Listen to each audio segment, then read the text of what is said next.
Bula Vinaka boxing fans, Martin Bakole absolutely destroys, obliterates Jared Anderson. I am shocked, people. I mean, going into this fight, I had Anderson winning. I said it was a 50-50 fight, and that was probably the fight that I was looking forward to the most. And what I did say is that if Anderson did not get his defense right, he would get stopped or he would lose convincingly. And that is exactly what happened. I feel like I'm going to come out and say something that might be controversial. I am not happy with Sugar Hill. I used to be a big Sugar Hill fan, but I'm starting to see some fundamental flaws and consistency in his coaching of fighters. I feel that he is so offensively centered with his fighters that does he even spend time helping them and coaching them around defense? Tyson Fury has been dropped more and hit more since joining Sugar Hill. Yes, he's become more of a front foot active, fighter and has a lot more knockouts, but his defense has also been compromised since joining Sugar Hill. A lot more than previously. Look at what happened to Lawrence Okolie, who under Shane McGuigan was doing really well. Goes with Sugar Hill, gets absolutely convincingly beaten by Willem Smith, CBS. Dumps him, goes to another trainer, and then destroys Rosansky or whatever his name is. The same guy that destroyed, I've forgotten the guy's name. Also from, Savage, that's right.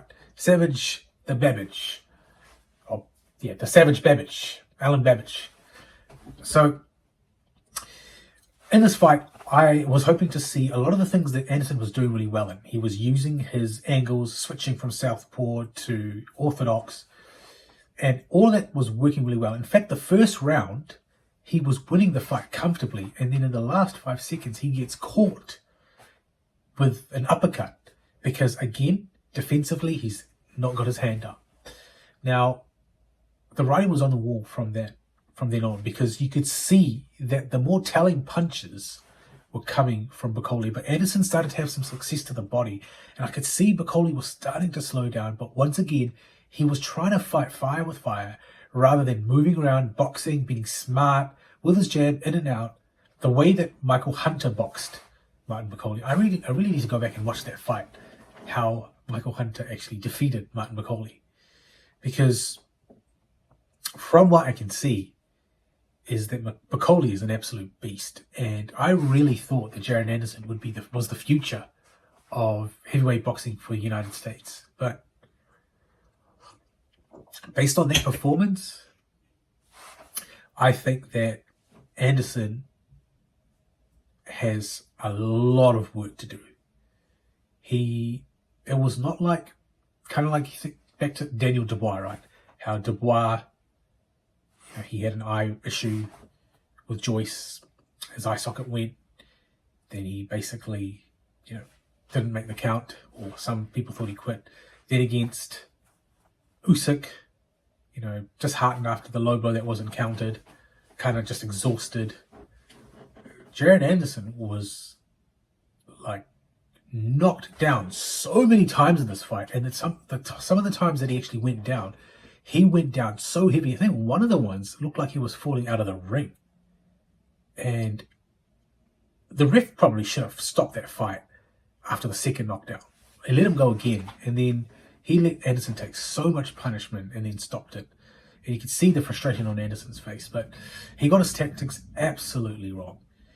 He tried to fight fire with Martin Bakole, rather than sticking to that really razor-sharp jab, moving in and out, avoiding the punches, using his feints, his footwork. But he was kind of dipping and being susceptible to the uppercuts, which landed really flush on Anderson's chin.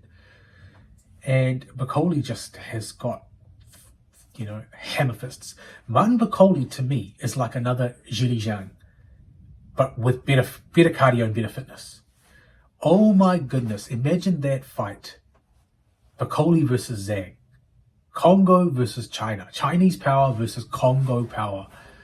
That would be one of the biggest heavyweight slugfest. We could have a modern day Hagler Hearns heavyweight version between Zhang and Bakole. I'm going to put it out there, people. I think Martin Bakole is the real deal. After seeing what he did to Anderson and the manner in which he did it, and also how he destroyed Carlos Takam. I know Takam isn't, anything special these days, but he destroyed him easier than Anthony Joshua. Yeah, he's probably a lot more faded. I have this feeling about Martin Bakole that there's probably only 2 heavyweights right now. Things could change in 6 to 12 months, but right now, I feel like there's only 2 heavyweights that could probably beat Martin Bakole. And the 2 are Alexander Usyk, obviously. I think he's just unbeatable right at this stage. And Zhilei Zhang.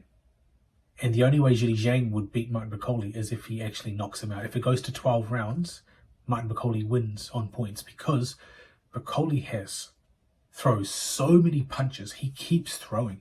He's like Joe Joyce, but with Zhang's power and a bit of speed of Zhang as well.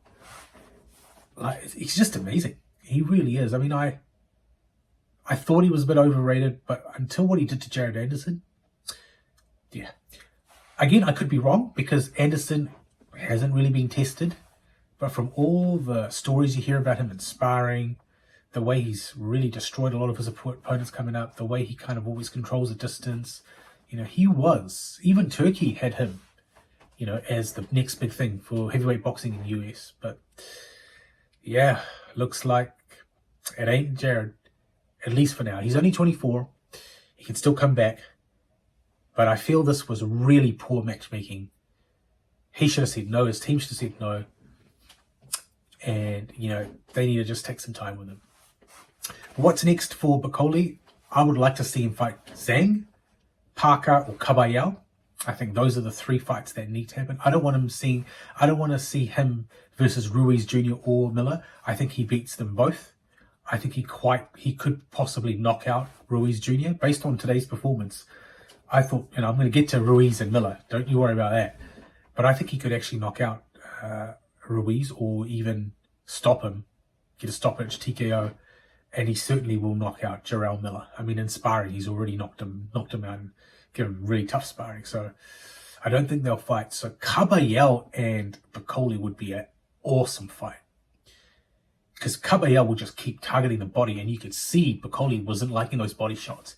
And Caballero just keeps going forward, and he's got a chin on him, man. He is very, very underrated too. Joseph Parker could beat him with a good points decision, but I fear Parker is also very susceptible to the uppercuts and the hooks. And I think the fight between Bakole and Parker could look very similar to Joe Joyce and Parker. Could look very, very similar. So I would stay away from Bakole if I was JP right now. But then where does he go? We'll have to wait and see. But let me know your thoughts. Bakole, the future's bright for him. He could be a future heavyweight champion. Anderson, he can still come back. He's young. I enjoyed this fight. Gutted for my boy Jared Anderson. But hey, this is heavyweight boxing. This is big time boxing, man. Drop a comment. Leave your thoughts. Hit that subscribe link. And as always, you're watching Seru Bale, Boxing Undisputed. Vinaka.